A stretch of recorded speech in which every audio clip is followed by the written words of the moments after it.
I think everyone at the conference has agreed that there is a happy intersection between prosperity, business, and security. What does the American Chamber of Commerce say about that, and what's your entry point on those issues? Sure, absolutely. It's a great question. From our standpoint, without security, trade, commerce, business partnerships don't form on a cross-border basis. So all of our members make it very clear to us that cybersecurity is a huge, huge priority. Physical security, obviously, is a priority, first priority, but in today's day and age, everything is digital, everything's electronic. You know, as they say, there's more information on your phone than there is in your home. So when you start to think in those terms, cybersecurity is really one of the most critical areas facing us, and our members have been clear that this is a priority. This conference today is a great opportunity to bring a lot of parties together, and actually now we're starting to think just outside in the lobby on how we make this a more robust dialogue, more ongoing, more connectivity over time, so it's not an event, but we make this a working group of some sort. Something like 85% of Canada's trade is with America, and we are very much aware of that. Mm-hmm. Something like 35 United States major yes. trading partner is Canada, and they are probably not very much aware of that. But that's just my impression. Mm-hmm. How aware are your members of the importance of trade with Canada? Or are they thinking about Japan or Europe or Mexico? Yeah. Well, I would say that we've seen a shift. So the trade issues with China right now, as an example, I would tell you that that has driven more interest in the North American trading relationship among our members. So our members would be Fortune 500 companies, by and large. That makes a base of our membership. And then we also do a lot of business and have a lot of members with Canadian companies that are doing business in the US. So every one of our members is very, very, very aware of the importance. But I would tell you that trade tensions, security tensions with China have increased that awareness even more. Now, you spent time as a youth in Cleveland. Yes. And I have spent good time there, not mm-hmm. only at the Rock and Roll Hall of Fame, but with some industrialists, and I have posed the question, well, what about selling into Canada, 33 million people mm-hmm. in that market? Hadn't thought of it.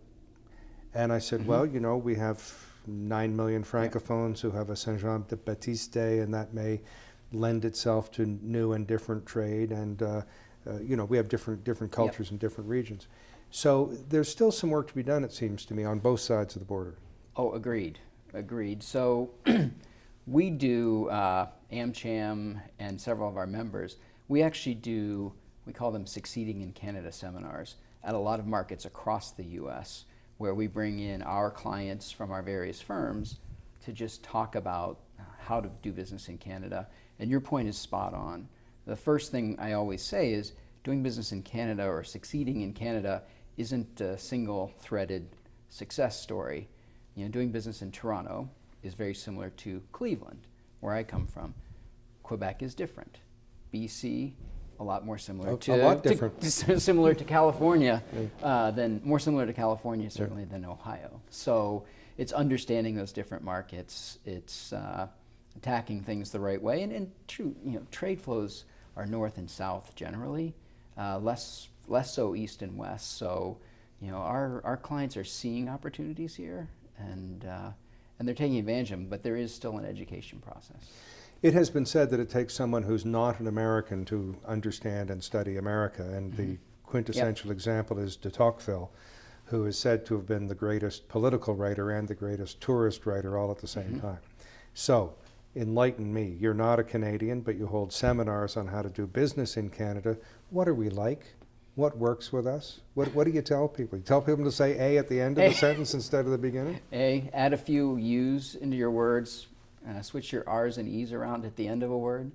No, I would, again, I think I tell people the same thing I've already said, which is it's a lot of different markets.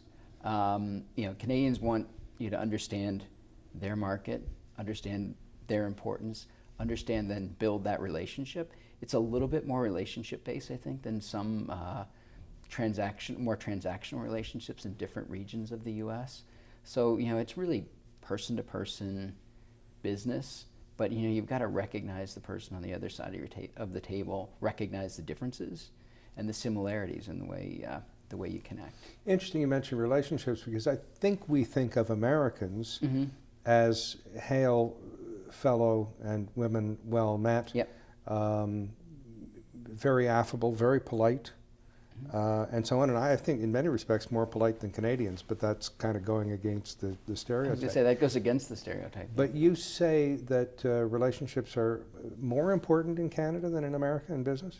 Yeah, we see, now I'll go to sort of more on the M&A side, and when you sell a company, for our clients who are buying companies in Canada, it takes a while for them to warm up to like a U.S. private equity firm. They'd much rather generally do business with a Canadian firm in a lot of cases. So when you get to that level of selling your company, that's kind of a different level, and it's very relationship based. And U.S. companies, I think, when our private equity members would tell you that it's an easier, quicker transition than it is to buy a company here in Canada. Now, you said it at the beginning that there's a connection between prosperity, business, and safety and security. Yes. And more power to that sentiment.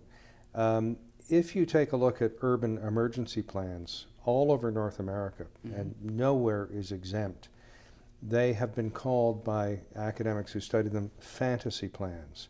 The fantasy is you can use contraflow to get out, that private automobiles will be used to evacuate when 52% of New Yorkers, for example, don't own a car. Didn't work in New Orleans, didn't work in Houston. What are your members thinking about their role in emergency planning?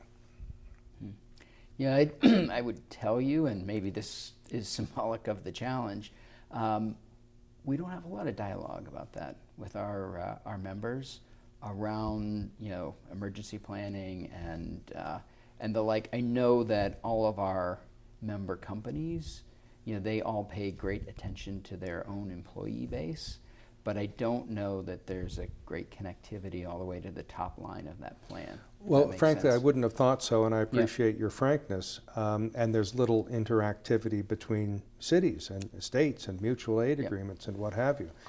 But the way I would express it to your members, and I think the Mackenzie Institute would want to share this view, is that you can't move your products or people on roadways that are underwater. You can't store your products in warehouses with the roof ripped off. Right.